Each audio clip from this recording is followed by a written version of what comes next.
Assalamu alaikum warahmatullahi ta'ala barakatuhu. Yan uwa musulmai da fatan kowa yana cikin ƙoshin lafiya. Ga abubuwa hudu wanda in dai muka riƙe su da kyau muka kula da su, muna yin su ba ma wasa da su, insha Allah za mu samu kariya daga shaiɗan. Za ka samu kariya daga shaiɗan matuƙar kana yin wannan abubuwa guda hudu ba ka wasa da su. Allah zai kare ka daga sharrin shaiɗan. Ka daure ka saurara har zuwa ƙarshe, sannan ka yi sharing domin sauran 'yan uwa su amfana. Na farko, duk abin da za ka yi ka ce bismillahi.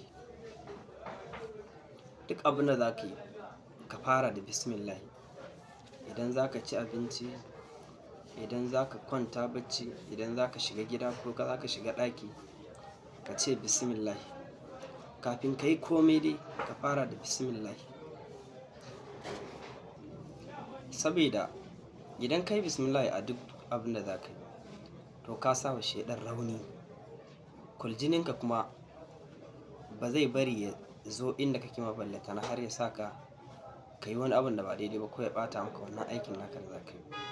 Amma idan ka manta, to shaiɗan zai samu ƙarfi, zai samu power ta yadda zai shiga wannan aikin naka ya ɓata ma shi ko ya sa ka aikata abin da ba daidai ba.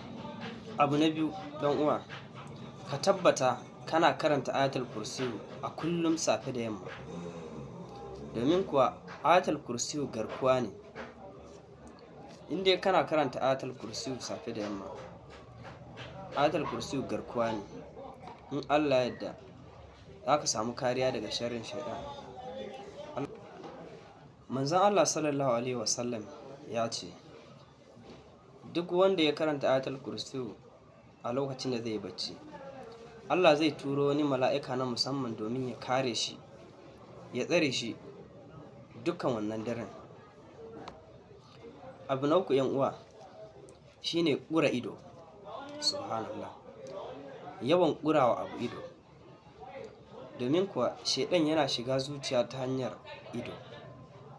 Yayin da kake yawaita kallon abu, to zuciyarka za ta so wannan abun. Za ka ji ka fara son wannan abun ko ka fara sha'awarsa. A koda yaushe haram ya zo maka, ka tabbata ka kawar da kanka da sauri, ka kawar da zuciyarka da kallonka daga wannan haramun ɗin. Hakan zai taimaka maka wajen kare zuciyarka da imaninka. Sai abu na hudu, ka tabbata a koda yaushe hannunka yana aikin tunawa da Allah. Ka rinƙa yin zikiri a koda yaushe da hannunka. Hannunka yana tunawa da Allah Subhanahu wa ta'ala a koda yaushe. Shaiɗan ba zai samu daman sarrafa hannunka wajen ya sa ka aikata abin da ba daidai ba, ka aikata zunubi da wannan hannun ba, insha Allah. Ka yawaita subhanallahi walhamdulillahi wa la ilaha illallah Allahu akbar, astaghfirullah. Allah ya datar da mu.